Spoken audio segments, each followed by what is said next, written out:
तू ही रे माझा मितवा या मालिकेच्या येणाऱ्या भागामध्ये धमाकेदार असा ट्विस्ट येणार आहे. तर प्रेक्षकांनो, इथे अर्णवने आजीचं आता स्वप्न आणि तिची इच्छा पूर्ण केलेली असते. आजीची इच्छा असते की अर्णव आणि ईश्वरीने बाळाचं मनावरती घ्यावं, त्यांनी गोड गोंडस बाळाला जन्म द्यावा. आणि आजीचं स्वप्न असतं की ते बाळ माझ्या मांडीवरती खेळावं, घरामध्ये सगळीकडे दुडू दुडू धावावं, अशी इथे आजीची इच्छा असते. आणि ती अर्णव ईश्वरीने पूर्ण करावी असं तिला वाटत असतं. ही इच्छा अर्णवकडून पूर्ण करून घेण्यासाठी आजीने अर्णवकडून एक वचन घेतलेलं असतं की मी जे सांगेन ते तू ऐकणार, माझी इच्छा पूर्ण करणार. अर्णव म्हणतो ठीक आहे, तुला काय हवंय माझ्याकडून, कुठलं वचन हवंय ते सांग. तेव्हा ती म्हणते की मला असं वचन हवंय की तू आणि ईश्वरी दोघेजणं मिळून आता मला पणजी करणार. तुम्ही मला पणजी बनवायचं, मला आता परतुंड हवा आहे. तेव्हा इथे मामा म्हणतात, अरे वा वा वा, आजीची इच्छा पूर्ण करावी लागणार आहे तुला अर्णव. आजीला आता तुझ्या पणजी व्हायचं आहे. आई, अगं काय इच्छा आहे तुझी, काय वचन मागितलं आहेस तू, एक नंबर. आणि अर्णव, तुला आता नाही म्हणता येणार नाही आहे. आणि तेव्हाच प्रेक्षकांनो, हे वचन आता आजीला दिल्यानंतर अर्णव ही गोष्ट मनावरती घेण्याचा निर्णय घेतो. आणि म्हणूनच येणाऱ्या भागामध्ये अर्णव ईश्वरीच्या संसार वेलीवरती एक कळी उमलणार आहे. तर प्रेक्षकांनो, इथे आता ईश्वरी प्रेग्नेंट असते. ईश्वरी अर्णव आई बाबा होणार आहेत. आणि जेव्हा ही गोष्ट आता डॉक्टर रिपोर्टमधून सांगतात तेव्हा घरामध्ये आनंदी आनंद हा पसरलेला असतो. तर प्रेक्षकांनो, कशा पद्धतीने अर्णव ईश्वरी दोघेजणं आई बाबा होण्याचा निर्णय घेतात, कशा पद्धतीने घरातल्या लोकांना आणि आजीला इथे दिलेलं वचन अर्णव पूर्ण करतो, हे आपण सविस्तरपणे बघूया. तर प्रेक्षकांनो, इथे आता अर्णव ईश्वरी या दोघांचं प्रेम आणि त्याचबरोबर त्यांचा संसार अगदी गोडी गुलाबाने पुढे चाललेला असतो. आणि त्याच्यामध्येच अर्णवला आपल्या वडिलांची आणि आईची आठवण येते. आणि तो आजीकडे येतो आणि म्हणतो की आजी, तुझ्याकडे आई बाबा दोघांचा एकत्र फोटो आहे का? तेव्हा आजी म्हणते, अर्णव, अरे माझ्याकडे एकत्र फोटो कसा असणार, तू घरामध्ये काही ठेवलंसच नाही ना, त्या दोघांची एकत्र आठवण तू ठेवली आहेस का? तेव्हा अर्णवला वाईट वाटतं. तेव्हा आजी म्हणते, अर्णव थांब, हे बघ चिंटू, मला माहिती होतं आज ना उद्या जेव्हा तुझं डोकं शांत होईल, तुझ्या मनातला राग जाईल, तेव्हा तू नक्की मला विचारशील की त्यांचा एखादा एकत्र फोटो आहे का. आणि तेव्हा तो माझ्याकडे असावा असं मला वाटत होतं. तेव्हा एक फोटो मी त्यांचा जपून ठेवलेला आहे. कपाट उघड, समोर ड्रॉवर आहे, त्याच्यामध्ये एक एन्व्हलप आहे आणि त्याच्यामध्ये तुझ्या आई आणि वडिलांचा एकत्र खूपच छान असा फोटो आहे. तेव्हा प्रेक्षकांनो, इथे आता अर्णव येतो, कपाट उघडतो आणि त्याच्यामध्ये असलेला आपल्या आई वडिलांचा फोटो बाहेर काढतो. आणि त्यानंतर इथे आजी म्हणते की चिंटू, मला तुझ्याकडून एक गोष्ट मागायची आहे, ती गोष्ट तू मला देशील का? तो म्हणतो, आजी, आत्तापर्यंत तू माझ्याकडे जे मागितलेस आणि मी ते तुला दिलं नाही, असं कधी झालं आहे का? ती म्हणते, ये मग इथे बस, पण आधी प्रॉमिस कर, मला वचन दे की मी तुझ्याकडे जे मागेन ना ते तू मला देशील, नाही म्हणायचं नाही. तेव्हा तो म्हणतो, ठीक आहे, हे बघ आजी, फक्त एक रिक्वेस्ट करतो, पूजा वगैरे मला करायला सांगू नको, बाकी तू जे म्हणशील ते मी करायला तयार आहे. तेव्हा ती म्हणते, नाही रे, आता पूजा वगैरे नाही आहे, तुला मी पूजा वगैरे करायला सांगणारच नाही आहे, मला दुसरं काहीतरी तुझ्याकडून हवं आहे जे की खूपच जास्त महत्त्वाचं आहे. तेव्हा इथे अर्णव म्हणतो, ठीक आहे, पूजा जर नाही करायची आहे ना, मग तू जे म्हणशील ना ते मी तुला द्यायला तयार आहे, तू माग, तुला काय हवं आहे ते. तेव्हा इथे आजी म्हणते की ठीक आहे अर्णव, आता बघा, माघार घ्यायची नाही. अर्णव आणि ईश्वरी, तुम्ही दोघांनी मिळून आहे ना माझं बोलणं मनावरती घ्यायचं आहे. तेव्हा अर्णव म्हणतो, म्हणजे आजी काय बोलतेस तू, मला कळत नाही आहे. तेव्हा इथे आजी म्हणते, चिंटू, आता तू आणि ईश्वरीने एक गोष्ट मनावरती घ्यायची आहे. मला लवकरात लवकर पणजी करायचं आहे, मला पणजी व्हायचं आहे. तेव्हा इथे मामा म्हणतात, अरे वा आई, तू तर सिक्सरच मारलास. मस्त मागितलं आहेस तू अर्णवकडे. आणि अर्णव, आजीची इच्छा तुला पूर्ण करावी लागणार आहे. आजीला पणजी व्हायचं आहे, पणजी. तेव्हा प्रेक्षकांनो, इथे अर्णव आपल्या आजीकडे आता बघतच राहतो. तो म्हणतो, आजी आता हे काय मधीच, आपल्या घरामध्ये एवढ्या दिवसांमध्ये किती काय काय घडलं आहे, त्याच्यातून आपण बाहेर नाही पडतोय, तर लगेच तू बाळाचा विषय काढलास. आणि ही गोष्ट तू ईश्वरीला विचारायला हवी आहे, बरोबर ना, तिची काय इच्छा आहे, कारण तिने सुद्धा मेंटली प्रिपेअर असलं पाहिजे ना. तेव्हा आजी म्हणते, हे बघ, ही गोष्ट तुम्हाला दोघांनासुद्धा विचारात घ्यायची आहे. तू माझा नातू आहेस म्हणून मी तुझ्याजवळ ही गोष्ट बोलली आहे. आता ईश्वरीजवळ तू बोल ना. आणि हे बघ बाळा, तुम्हाला दोघांना काही होऊ दे, मुलगी झाली तर माझी सात्विका तुझ्या पोटी जन्माला आली असं मला वाटेल, आणि मुलगा झाला तर रमाकांतराव. हो की नाही रे अविनाश? अविनाश मामा म्हणतात, हो अगदी बरोबर. तेव्हा प्रेक्षकांनो, इथे आता ईश्वरीला कसं काय सांगायचं? अर्णव थोडा विचारात पडतो. आजी म्हणते, बघा माघार नाही घ्यायची. तू आत्ताच मला म्हणालायस की तू जे बोलशील ते मी करेन म्हणून, आणि तू आत्तापर्यंत माझा शब्द डावळला नाही आहेस. तेव्हा इथे अर्णव म्हणतो, आजी हे बघ, तडकाफडकी तर मी काही सांगू शकत नाही. आणि तुला खरं सांगू का, मी सिंदोर, तीच अजून एक बाळ आहे, सारखी धडपडत असते, पडत असते. मला असं वाटतं की थोडी मेच्युअर व्हायला पाहिजे, अजून थोडीशी ती मेच्युअर पाहिजे, कारण एवढी मोठी जबाबदारी पेलायची काही खायचं काम नाही आहे ना. ती आता स्वतःच एका लहान बाळाप्रमाणे वागत असते. तेव्हा इथे मामा म्हणतात, अरे बाळा, सगळ्या मुली आधी तशाच असतात, आई झाल्यानंतर आहे ना सगळ्या जणी मोठ्या होतात, बरोबर की नाही आई? तेव्हा इथे आजी म्हणते, अगदी बरोबर. तू ईश्वरीची काळजी करू नको, आम्ही आहोत तिला सांभाळायला. तू स्वतः आधी मनावर घे आणि तिलासुद्धा मनावरती घ्यायला सांग.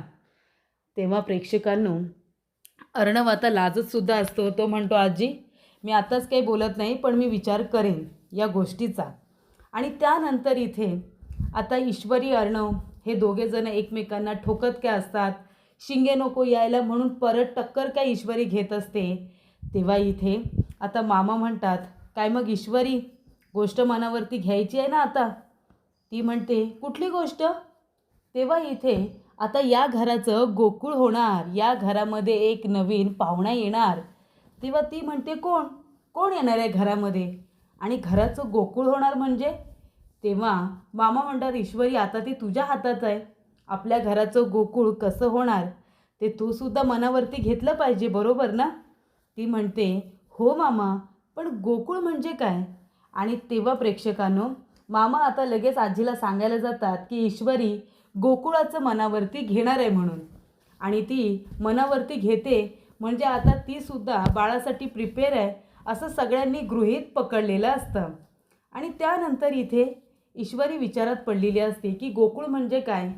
तेवढ्यात हे बोलणं मामीने ऐकलेलं असतं आणि मामी नम्रताला म्हणते की ए नम्रता, बघितलंस ना, आता आईने नवीनच काय काढलं आहे ते, ईश्वरी अर्णवला बाळाचं मनावरती घ्यायला सांगितले.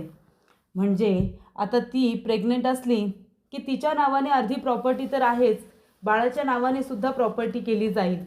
त्यामुळे तू सुद्धा आता बाळाचं मनावरती घे. ईश्वरीच्या आधी आहे ना तू नंबर लाव असं मला वाटतं, आणि तशी मोठी पण तूच आहेस ना. तेव्हा नम्रता म्हणते, हो पण इथे मोठी इशू आहे ना. तेव्हा ती म्हणते, त्याचा विचार तू करू नको, फक्त तू आणि आकाश तुम्ही दोघेजणं मनावरती घ्या. तेव्हा नम्रता म्हणते, ठीक आहे. आणि त्यानंतर इथे आता आजीला ईश्वरीने सांगितलेलं असतं की गोकुळाचं ती मनावरती घेणार आहे. तेव्हा आजीला खूप आनंद होतो. आजी तिच्यासाठी इथे आता साजूक तुपातले लाडू बनवतात. तेव्हा नम्रता म्हणते, आजी तुम्ही काय करताय? तेव्हा आजी म्हणते, अगं साजूक तुपातले लाडू बनवते.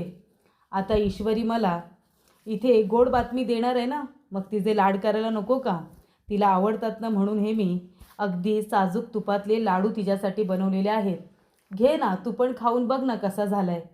तेव्हा ती म्हणते, नाही नको आजी, तुम्ही ईश्वरीसाठी एवढं प्रेमाने बनवलं आहे, तिच्यासाठी बनवलेलं मी नाही खाणार. जेव्हा माझ्यासाठी तुम्ही स्वतःहून असं हाताने काहीतरी प्रेमाने बनवाल ना, तेव्हा ते मी खाईन. हे इशूसाठी बनवलं आहे ना, तुम्ही प्लीज तिलाच खायला द्या, मला नको. तेव्हा तिचं हे असं बोलणं आजीला आवडत नाही, आजीला वाईट वाटतं. तरीसुद्धा इथे आजी तिच्या बोलण्याकडे लक्ष नाही देत. आणि मग इथे आजी प्रेमाने ईश्वरीला लाडू भरवतात. तिला म्हणतात की बरं झालं तू माझी इच्छा पूर्ण करणार आहेस, आपल्या घराचं गोकुळ करणार आहेस. आणि त्यानंतर इथे ईश्वरी म्हणते, बापरे आज माझे इतके लाड होत आहेत, आजीने स्वतःच्या हाताने लाडू बनवला, मला खायला दिला. ती म्हणते अर्णव सर कधी येतील, त्यांना ही बातमी सांगायलाच हवी. आणि तेव्हा इथे आता ईश्वरी अर्णव आल्यानंतर ती म्हणते, तुम्हाला माहिती आहे आजीने स्वतःच्या हाताने मला लाडू बनवून दिला खायला, आणि मला आता या घराचं गोकुळ करायला सांगितलं आहे, पण नक्की काय करायचं आहे मी. तेव्हा अर्णव म्हणतो, मी सिंदूर तुला खरंच कळलं नाही आहे का. ती म्हणते नाही, काय झालं. तेव्हा अर्णव म्हणतो की आजीची अशी इच्छा आहे की तिला आता परतुंड हवं आहे, तेव्हा आपण बाळाचा विचार केला पाहिजे असं आजीचं म्हणणं आहे. तेव्हा इथे ईश्वरी लाजायला लागते. ती म्हणते काय, आजी असं म्हणाल्या. तो म्हणतो हो. आणि तेव्हा इथे अर्णव ईश्वरी दोघेही आता रूममध्ये नसतात. दुसऱ्याच दिवशी मामा, अंजली आणि आकाश यांनी मिळून आता अर्णव आणि ईश्वरीची रूम पूर्ण डेकोरेट केलेली असते. आणि त्यांच्यासाठी डिनर वगैरे सगळं काही तिथेच अरेंज केलेलं असतं. आणि तेव्हा इथे आता ईश्वरी अर्णव जेव्हा घरी येतात बघतात तर काय, संपूर्ण रूम डेकोरेट आहे. म्हणजे त्या दोघांनी आता मनावरती घ्यायचंच असं सांगण्यात आलेलं असतं. त्यांच्यासाठी छान आता डिनर डेट वगैरे सगळं काही तिथे अरेंज केलेलं असतं. तिला आवडतात ते पदार्थ, अर्णवला आवडतात ते पदार्थ. आणि तेव्हा प्रेक्षकांनो इथे आता अर्णव ईश्वरी दोघेही मनावरती ही गोष्ट घेतात. आजीची इच्छा पूर्ण व्हायला पाहिजे असं आता अर्णवला सुद्धा वाटत असतं. आणि त्यानंतर इथे थोडे दिवस निघून जातात आणि मग ईश्वरीला कोरड्या उलट्या व्हायला सुरुवात होते. तेव्हा तिला वाटतं की मला ॲसिडिटी वगैरे झाले. पण जेव्हा तिला उलट्या होतात, तिला काही जरा खावंसं वाटत नाही, अस्वस्थ वाटतं, तेव्हा ती डॉक्टरकडे जाते. आता दोघेजण एकमेकांबरोबर वेळ घालवतात, ते पण छान रोमॅन्टिक वगैरे झालेले असतात. पण तरीसुद्धा तिला वाटतं की लगेच मला काही इथे गुड न्यूज देता येणार नाही. पण जेव्हा डॉक्टरांकडे जाते आणि चेकअप केला जातो तेव्हा डॉक्टर त्यांचं अभिनंदन करतात आणि तुम्ही आई होणार आहात, तुम्ही बाबा होणार आहात असं सांगितलं जातं. गुड न्यूज आहे, घाबरायचं काही कारण नाही असं आता सांगितलं जातं. तेव्हा ईश्वरीला आनंदही होतो आणि ती थोडीशी टेन्शनमध्ये येते. बाळाची जबाबदारी काही छोटी नाही ना. आणि त्यानंतर सोनोग्राफी वगैरे झालेली असते, प्रेग्नंट आहे हे समजलेलं असतं. तेव्हा अर्णव ईश्वरीला आनंद होतो. आणि ही गोष्ट आता आजीला समजलेली असते, घरात सगळ्यांना समजलेली असते. सगळेजण अर्णव आणि ईश्वरीचं अभिनंदन करतात, त्यांचे लाड करतात. वल्लरीला मात्र राग आलेला असतो. वल्लरी म्हणते की बघितलंस नम्रता, एक गोष्ट सांगितली होती, ही गोष्ट जर तुझ्या हातातली होती ना, ती पण तुला धड पूर्ण करता आली नाही. इथे सुद्धा नंबर त्या ईश्वरी आणि अर्णवनेच लावला. ती म्हणते तुम्हाला माहिती आहे का आई, आपल्या आकाशला किती काम असतं ते, तो ऑफिसमध्ये खूप काम करत असतो, रात्री रात्री उशिरापर्यंत घरी येतात, मी काय करणार असते. आणि तेव्हा इथे आता नम्रता आणि वल्लरी यांच्यामध्ये वाद होतो. वल्लरी म्हणते जाऊ दे गं, तुझ्याजवळ ना काही बोलायलाच नको. आणि अशा रीतीने प्रेक्षकांनो इथे आता अर्णव ईश्वरीने आनंदाची बातमी ही फायनली दिलेली असते. ईश्वरी प्रेग्नंट असते आणि ईश्वरी आता प्रेग्नंट आहे हे जेव्हापासून आजीला कळलेलं असतं तेव्हापासून आजीने तिचे लाड करायला सुरुवात केलेली असते. आजी तिच्यासाठी चांगले चांगले पदार्थ बनवून तिला खायला देत असतात. आणि त्यामुळे नम्रता आणि वल्लरी हे दोघेजणं बघून बघून जेलस होत असतात.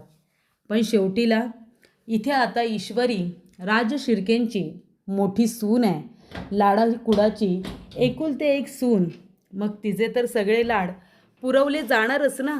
आणि त्यामुळे प्रेक्षकांनो इथे आता ईश्वरीने एवढी मोठी गुड न्यूज दिलेली आहे आणि तिचं कौतुक अंजली वगैरे सगळेजण करतच असतात. मात्र वल्लरी आता तिच्या वाईटावरती असते. या घराला वारस देणार ती म्हणजे माझी सून, माझी सूनच वारस देणार, ईश्वरी नाही. आणि ईश्वरी अर्णवने इथे आजीला दिलेलं प्रॉमिस पूर्ण केलेलं असतं.